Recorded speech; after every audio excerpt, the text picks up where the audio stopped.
তেহরানে মার্কিন ইসরায়েলি আগ্রাসন, পাল্টা আগুনে জ্বলছে জেরুজালেম ও উপসাগরীয় ঘাঁটি। পারস্য কি হার মানবে, নাকি শুরু হলো তৃতীয় বিশ্বযুদ্ধ? ভোর। পৃথিবীর যে কোনো প্রান্তে ভোর মানেই নতুন দিনের আশা, কিন্তু সেদিন তেহরানের আকাশে যে ভোর নেমে এসেছিল তা ছিল এক অদ্ভুত, দম বন্ধ করা প্রহর।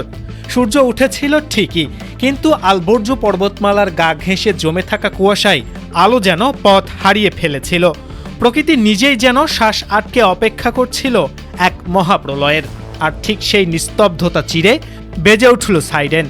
প্রথমে একটি, তারপর আরেকটি। কয়েক সেকেন্ডের ব্যবধানে যেন পুরো তেহরান শহর একসঙ্গে আর্তনাদ করে উঠল। মুহূর্তের মধ্যে ইন্টারনেটের ফাইবার অপটিক বেয়ে বিদ্যুতের বেগে ছড়িয়ে পড়ল সেই ভয়ঙ্কর খবর। তেহরানে হামলা শুরু করেছে যুক্তরাষ্ট্র এবং ইসরায়েল। মানুষ দৌড়ে গেল জানালার কাছে। মায়ের কাঁপা হাত শক্ত করে জড়িয়ে ধরল তার ঘুমন্ত সন্তানকে। মসজিদের মিনার থেকে ভেসে আসা আজানের সুরের সাথে সেদিন মিশে গিয়েছিল এক অদ্ভুত ভয়ঙ্কর কম্পন। কিন্তু এই কম্পন কি শুধুই ভয়ের? পারস্যের এই প্রাচীন শহর বহু যুদ্ধ দেখেছে, কিন্তু আজকের এই যুদ্ধে আছে বহু শতাব্দীর জমে থাকা হিসাব নিকাশ। কারণ এই আঘাত একপাক্ষিক ছিল না, কয়েক ঘন্টার ব্যবধানেই পাল্টে গেল মধ্যপ্রাচ্যের পুরো মানচিত্র। আজ আমরা ব্যবচ্ছেদ করব এমন এক রুদ্ধশ্বাস সংঘাতের, যা শুধু দুটি দেশের যুদ্ধ নয়, এটি হাজার বছরের এক সভ্যতার সাথে আধুনিক সমরাস্ত্রের এক মহাকাব্যিক লড়াই। তেহরানের আকাশে যখন ধোঁয়া উঠছে, তখন ইসরায়েল ও ওয়াশিংটনের উল্লাস করার কথা, কিন্তু সেই উল্লাসের আয়ু ছিল মাত্র কয়েক ঘন্টা। কারণ আঘাতের জবাব এসেছে কল্পনার চেয়েও দ্রুত এবং ভয়ঙ্করভাবে। আন্তর্জাতিক গণমাধ্যমে সরাসরি সম্প্রচারে পুরো বিশ্ব দেখল তেহরান নয়, বরং ধোঁয়ার কুণ্ডলি উঠছে খোদ জেরুজালেমের আকাশ থেকে। একের পর এক প্রলয়ঙ্করী বিস্ফোরণে কেঁপে উঠছে ইসরায়েলের মাটি। শুধু জেরুজালেম নয়, একই সময়ে মধ্যপ্রাচ্যের অন্য প্রান্তেও বেজে ওঠে বিপদ সংকেত। ওমান ছাড়া উপসাগরীয় অঞ্চলে যুক্তরাষ্ট্রের যতগুলো সামরিক ঘাঁটি রয়েছে, তার প্রায় সবকটিতেই আছড়ে পড়েছে ইরানের পাল্টা আঘাত। বাহরাইনের আকাশে কুচকুচে কালো ধোঁয়া।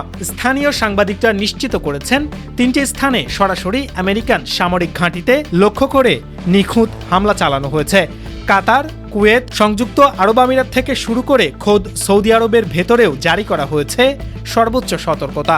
মধ্যপ্রাচ্যের আকাশ এখন আর কোনো সাধারণ আকাশ নেই, এটি পরিণত হয়েছে মিসাইল আর ড্রোনের এক জ্বলন্ত হাইওয়েতে। ইরান বুঝিয়ে দিয়েছে আক্রমণ শুধু একমুখী হবে না, কেউ তাদের ঘরে আগুন দিলে পুরো পাড়ায় পড়বে।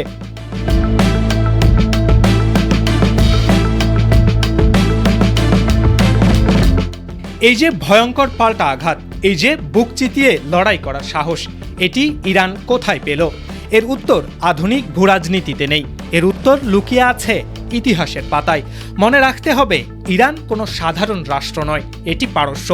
একটি ভূখণ্ডের নাম নয়, বরং মানব সভ্যতার এক স্পন্দিত হৃদয়ের নাম। সম্রাট সাইরাস যখন এই সাম্রাজ্য গড়েছিলেন, তার ভিত শুধু তলোয়ার ছিল না, ছিল সহনশীলতা। দারিউস যখন পথ বানিয়েছিলেন, তিনি শুধু রাস্তাই বানাননি, সভ্যতার সংযোগ ঘটিয়েছিলেন। এই পারস্য আলেকজান্ডারের উন্মত্ত ঘোড়সওয়ারদের আক্রমণ দেখেছে, আরবদের ধর্মীয় উত্তেজনা দেখেছে, মঙ্গল দস্যুদের ধ্বংসের তাণ্ডব দেখেছে।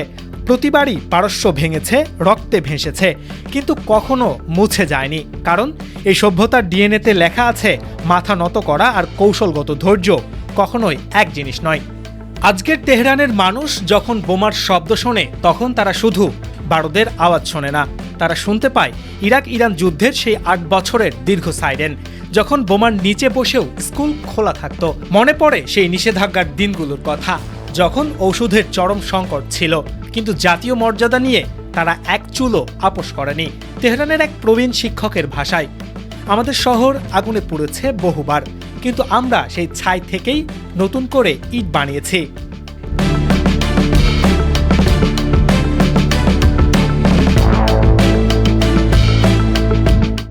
এবার আসা যাক আন্তর্জাতিক সমীকরণে।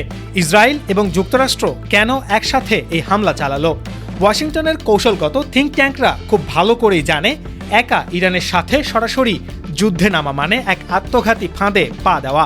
ইরানের বিশাল ভৌগোলিক বিস্তার, দুর্ভেদ্য পাহাড়ি প্রতিরক্ষা ব্যবস্থা, মাটির নিচের মিসাইল সিটি এবং পুরো মধ্যপ্রাচ্য জুড়ে ছড়িয়ে থাকা তাদের প্রক্সি নেটওয়ার্ক, সব মিলিয়ে ইরান এক চরম জটিল সমীকরণ। ইসলামী বিপ্লবী গার্ড বাহিনী ইতিমধ্যেই চরম হুঁশিয়ারি দিয়েছে, শত্রুকে পুরোপুরি পরাজিত না করা পর্যন্ত এই পাল্টা আঘাত থামবে না। এটি কোনো আবেগঘন ডায়লগ নয়, এটি ইরানের প্রতিরোধ নীতির নিখুঁত বাস্তবায়ন।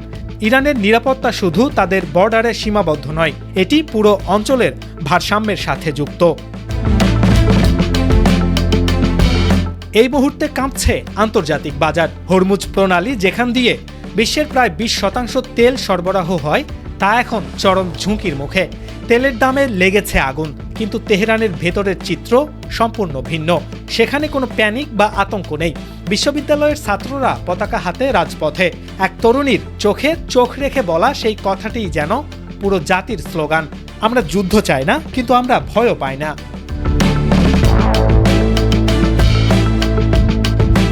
রাত আরো গভীর হয়েছে। তেহরানের কালচে নীল আকাশের বুক চিরে মাঝে মাঝেই ঝলসে উঠছে আগুনের রেখা। দূরে কোথাও বিস্ফোরণের শব্দ, কাছেই সাইরেনের দীর্ঘ হাহাকার।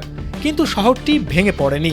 জানালার পাশে আলো জ্বলছে, কেউ কোরআন তেলাওয়াত করছে, কেউ সন্তানের মাথায় হাত রেখে আকাশের দিকে তাকিয়ে আছে। টিভির পর্দায় জেরুজালেমের আগুন আর বাহরাইনের ধোঁয়া উঠছে। কিন্তু যে জাতি নিজের মর্যাদা আঁকড়ে ধরে, তাকে সহজে পরাজিত করা যায় না। নতুন মানচিত্র হয়তো আবারও আগুনে আঁকা হবে, কিন্তু ক্ষতবিক্ষত, আবেগে ভেজা, অথচ অবিচল পারস্য পৃথিবীর চোখে চোখ রেখে বলছে, আমাদের ইতিহাস এখনো শেষ হয়নি। ইরান ইসরায়েলের এই মহাযুদ্ধের পরবর্তী ধাপ, উপসাগরীয় ঘাঁটির অবস্থা এবং আন্তর্জাতিক কূটনীতির প্রতিটি এক্সক্লুসিভ আপডেট জানতে চোখ রাখুন আমাদের চ্যানেলে। এতক্ষণ দেখছিলেন ইকো অফ বাংলাদেশ। প্রতিদিনের এমন নিউজ আপডেট পেতে সাবস্ক্রাইব করুন আমাদের চ্যানেল, সেই সাথে অন করে রাখুন বেল আইকন।